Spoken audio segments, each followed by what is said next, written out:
Last class हम लोगों ने बात किया था कि कैसे सीपीयू और लैपटॉप को ऑन करते हैं। इस क्लास में हम लोग जानेंगे कि कंप्यूटर के कितने कितने इंस्ट्रूमेंट होते हैं जो हम लोगों को उपयोगी होता है कोई भी काम करने के लिए।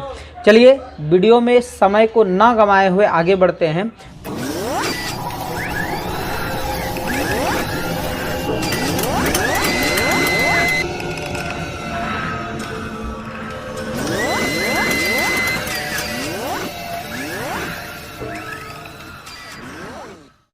तो सीपीयू के अंदर बहुत सारे छोटे छोटे पार्ट्स होते हैं, जैसे कि मदरबोर्ड हो गया, जैसे रैम हो गया, जैसे हार्ड डिस्क हो गया। तो ये सारी चीज़ें हम लोग जो परचेज़ करते हैं उसके बाद हम लोग इसको लगाने के बाद तब सॉफ्टवेयर इंस्टॉल करते हैं तो हमारा सिस्टम एक रेडी होता है। तो वो सारा प्रोसेस हम लोग इसमें देखेंगे, सारा इंस्ट्रूमेंट को देखेंगे। नेक्स्ट क्लास में हम लोग सॉफ्टवेयर इंस्टॉलेशन देखेंगे। सॉफ्टवेयर इंस्टॉलेशन से पहले बूटेबल पेन ड्राइव बनानी होती है तो बूटेबल पेन ड्राइव बनाएंगे। बूटेबल पेन ड्राइव बनाने से पहले विंडोज़ 7 ओरिजिनल हम लोग डाउनलोड कैसे करते हैं उसको हम लोग देखेंगे, और फिर विंडोज़ 7 डाउनलोड करने के बाद बूटेबल कैसे बनाते हैं, बूटेबल बनाने के बाद पेन ड्राइव से सॉफ्टवेयर चलाते कैसे हैं, और फिर सॉफ्टवेयर चलाने के बाद ऑपरेटिंग सिस्टम चलाने के बाद प्रोग्रामिंग सॉफ्टवेयर कैसे चलाते हैं, ये सारा डिटेल हम लोग अगले क्लास में फिर धीरे धीरे करके सीखेंगे। चलिए इस क्लास में हम लोग बात करते हैं कि सीपीयू के अंतर्गत जितने भी पार्ट्स लगते हैं और फिर बाहर में जितने पार्ट्स लगते हैं उसके बारे में। तो आप देख सकते हैं कि हमारे पास एक जो है कि माउस है। माउस में नॉर्मली आप देख सकते हैं कि 2 बटन होता है, एक आपका ये वाला हो गया लेफ्ट बटन और एक हो गया आपका राइट बटन, ठीक है। और इसमें एक रोलर होता है, इसको हम लोग स्क्रॉल करते हैं जिसको स्क्रॉलर कहते हैं। स्क्रॉलर का मतलब होता है ऊपर अप डाउन करने के लिए हम लोग इसका उपयोग करते हैं। पीछे की तरफ आए तो देखिए एक रेड लाइट जलता हुआ दिख रहा है, कहीं ग्रीन लाइट भी दिखेगा आपको। तो ये जो लाइट दिख रहा है इसके अंदर यहाँ पर लेंस लगी होती है, और जैसे जैसे हम इसको यहाँ पर मूव करेंगे वहाँ पर देखिए आप स्क्रीन में जो एरो है वो घूमेगा, यानी कि ये इसी लेंस के हिसाब से काम करता है। इसको जिधर लेके जाइएगा उधर आपका ये काम करेगा। कीबोर्ड में आइए तो देखिए ये कीबोर्ड है, और नॉर्मली कीबोर्ड में 104 बटन होते हैं, ठीक है।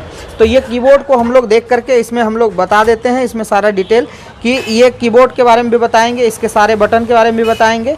अभी फिलहाल ये जानना है कीबोर्ड है, कीबोर्ड में 104 बटन होते हैं। यहाँ पर देखिए लाइट जल रही है, यानी कि ये कीबोर्ड की कनेक्टिविटी अपने सिस्टम के साथ कंप्लीट है। ये हो गया 2, और ये मैंने एक USB हब लगा करके रखा है कि यदि आपके पास 2 से ज़्यादा मोबाइल चार्ज करने के लिए हो, या फिर मोबाइल से डाटा ट्रांसफ़र हो, या फिर आप किसी भी प्रकार का जैसे कि पेन ड्राइव लगाना है, जैसे कि आपका कार्ड रीडर लगाना है, तो इसका प्रयोग कर सकते हैं। उसके बाद आइए तो आपको दिखाते हैं हम कि सीपीयू के अंतर्गत कितनी सारी चीज़ें हम लोग यूज करते हैं। तो आप देख सकते हैं कि ये हमारे पास सीपीयू का ओपन बॉक्स है, और इस बॉक्स में आप ये देख लीजिए ये जो आपका है ये कैबिनेट है। ये कैबिनेट के साथ साथ आपको एक SMPS लगाना होता है, जो कि आप ये SMPS को देख रहे हैं।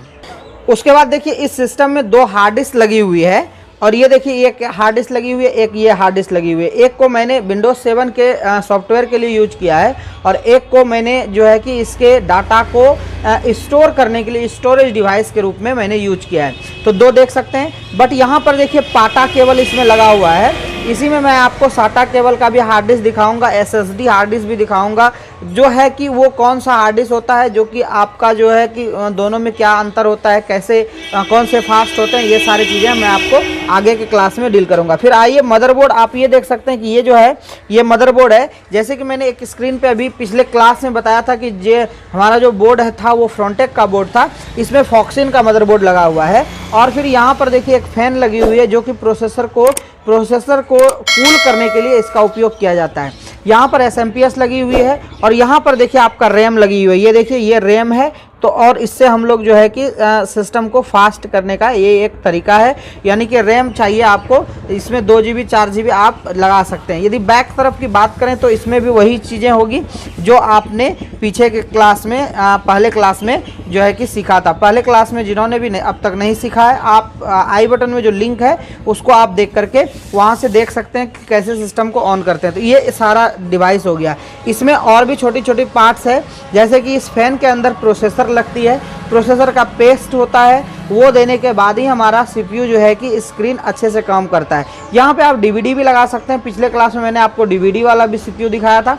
तो ये आपका ओपन पार्ट्स हो गया। तो आपको नॉर्मली कितने चीज़ें चाहिए आप स्क्रीन पर देख रहे हैं और लिख भी सकते हैं। आपको एक कैबिनेट चाहिए, एक SMPS चाहिए, एक मदरबोर्ड चाहिए, और फिर मदरबोर्ड क्वालिटी वगैरह भी बाद में बताऊंगा। ये आपको हार्ड डिस्क चाहिए एक कम से कम, ये आपको फ़ैन चाहिए, फ़ैन के अंदर प्रोसेसर चाहिए, ये आपको रैम चाहिए, और फिर आपको एक स्क्रीन चाहिए यानी कि LED चाहिए। और LED में आप LED LCD कुछ भी यूज कर सकते हैं आपके हिसाब से, टीवी मॉनिटर भी यूज कर सकते हैं। ये आपको एक कीबोर्ड चाहिए, एक माउस चाहिए। ये कोई ज़रूरी नहीं USB हब, यदि आपको ज़रूरत पड़े तो आप ले सकते हैं। तो स्टूडेंट, आज के क्लास में हम लोगों ने जाना CPU के कितने पार्ट्स हैं अंदर में, और उन्हें क्या क्या चीज़ें लेने के बाद हम लोग एक इंस्ट्रूमेंट तैयार करते हैं जो कि कंप्यूटर CPU का एक पूरा पार्ट्स होता है। तो अब तक हम लोगों का 2 क्लास हो गया।